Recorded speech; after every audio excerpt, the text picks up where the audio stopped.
alegría de siempre, te comparto lo que Jesucristo nos enseña. Jesús nos enseña que Dios es para todos. Esto es lo que nos dice en el Evangelio de Lucas, capítulo 4, del 21 al 30. Jesús empezó a decirles: hoy se cumplen estas palabras proféticas y a ustedes les llegan noticias de ellos.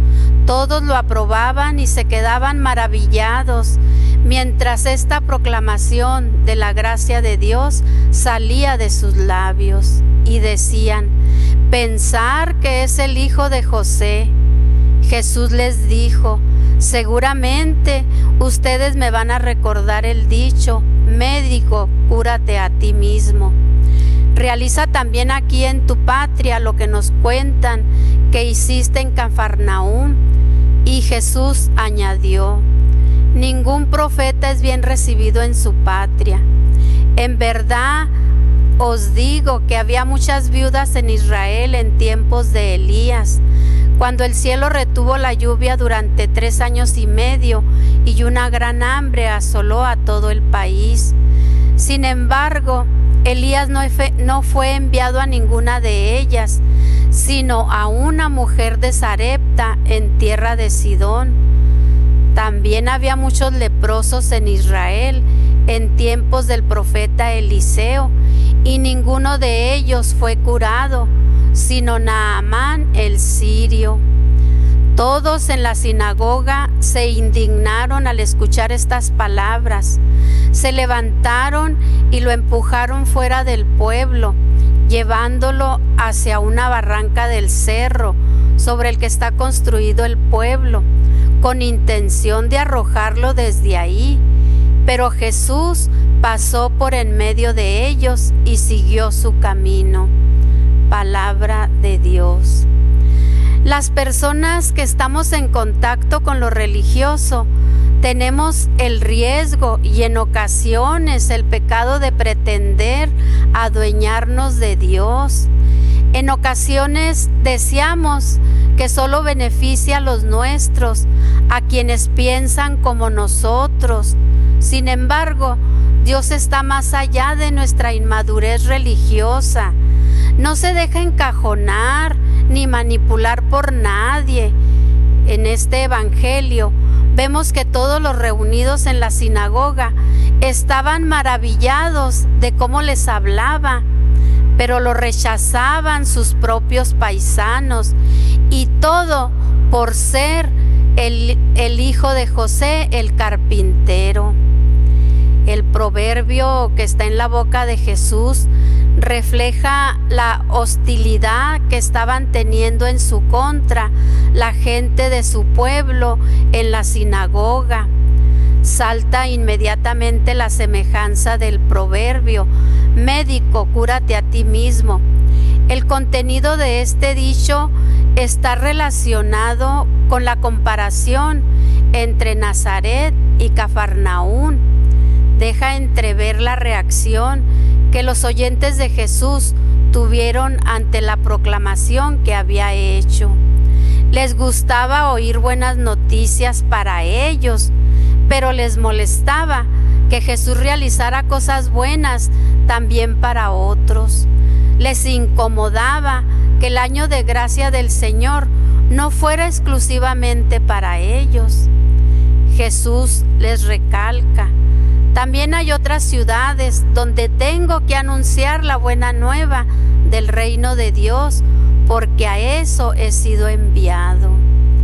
Por lo tanto, los de Nazaret no debían de adueñarse de Jesús, tampoco los de Cafarnaúm. Es decir, nadie debe sentirse con el derecho de adueñarse de Jesús y de sus buenas noticias. Con respecto a lo que dijo Jesús, que ningún profeta es bien recibido en su patria, no debe interpretarse para evadir la responsabilidad que se tiene con la gente del pueblo que se es originario, así como también con nosotros, con nuestros vecinos y con nuestra propia familia. Su sentido es mucho más sencillo que a la vez profundo. Siguieron rechazando a Jesús por lo que proclamaba al hablarles de dos profetas, de Elías y Eliseo, junto con otros dos personajes prototípicos que representaban pueblos lejanos que tradicionalmente eran enemigos. Elías es mencionado haciendo un milagro a una viuda de Sarepta en la región de Sidón. Sarepta era una ciudad y puerto de la Fenicia meridional, a 15 kilómetros al sur de Sidón, en la que a partir de las excavaciones arqueológicas se han descubierto que era un lugar en el que se veneraban divinidades como el dios santo de Sarepta y Asclepio. Es oportuno tomar en cuenta que Sidón como ciudad fue para los primeros cristianos un lugar importante, pues Jesús también ahí fue a llevar la buena nueva. Además, la referencia a Elías y a la viuda de Sarepta evocaba en los oyentes la idea de un extranjero, es decir, de una pagana y por tanto de una persona que no solo merecía su indiferencia, sino hasta su desprecio. Este prejuicio respecto a la viuda que es mencionada prevalece en los oyentes de Jesús sobre su calidad de desprotegida. Algo semejante aparece en el caso de Eliseo, de acuerdo a la tradición bíblica, que con mucha seguridad los contemporáneos de Jesús y los primeros cristianos sabían que Naamán era un alto jefe del ejército sirio, que había sido enviado por el monarca de Siria al rey de Israel para que lo curaran de la lepra. El rey de Israel interpretó este envío como un pretexto de su adversario para declararle la guerra. Sin embargo, Eliseo, que se encontraba en Samaria, insistió en que le enviaran a Naamán. Cuando se encontraron, le mandó simplemente que se bañara 7 veces en el río Jordán. A Naamán se le hizo ridículo que, valiendo más los ríos de Siria que todo el agua de Israel, le pidiera eso. Lo convencieron de que se bañara las 7 veces y aunque no era israelita, quedó curado. Tenemos en el caso de Naamán a otro extranjero, miembro de un pueblo no solo lejano, sino enemigo del pueblo de Israel. A esta característica se le agrega que era un leproso, alguien impuro, malo, alejado de Dios y en la perspectiva antigua, maldecido por Yahvé. Por último, desde la perspectiva narrativa, el desenlace no es la ira de los oyentes de Jesús que quieren eliminarlo, sino el hecho de que pasando por en medio de ellos se marchó.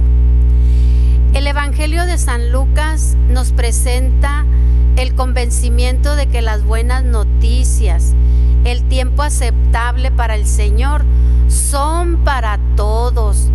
Los intereses egoístas y las inseguridades de quienes desean poseer a Dios solo para ellos y ser sus únicos beneficiarios no triunfan. Los oyentes de Jesús y algunos de los primeros cristianos querían que aquellas buenas noticias solo fueran para sus pobres, para sus cautivos, para sus oprimidos. Se les olvidaba que pobres, oprimidos, necesitados de buenas noticias existen en todas partes. La misericordia y bondad de Dios son para todos los que Él quiere, no para los que nosotros egoístamente se nos antoje.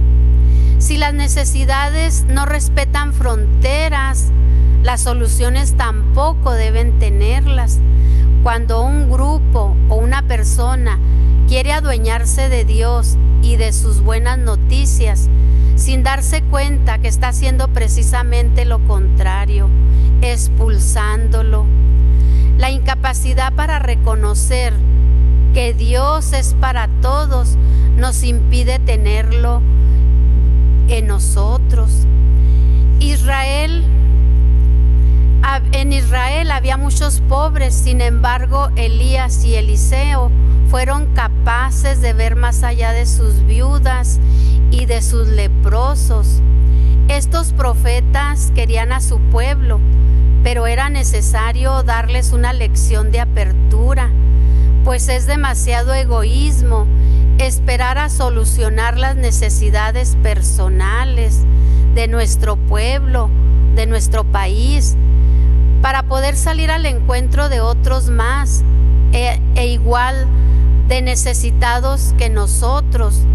Todo esto no es fácil, pues vivimos con la tentación de adueñarnos de Dios, de sus buenas noticias y de querer ayudar a los demás hasta que hayamos solucionado nuestras necesidades. Sin embargo, el Evangelio nos invita a la apertura.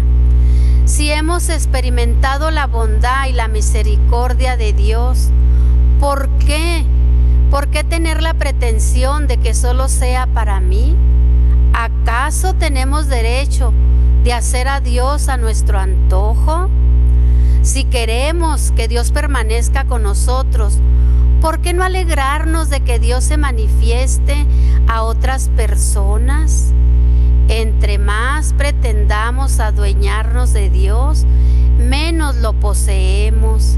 Entre más deseamos que solo nos beneficie a nosotros, nos hacemos menos merecedores de su presencia. Los invito a que nos sigan visitando en YouTube, Santuario de Guadalupe TV.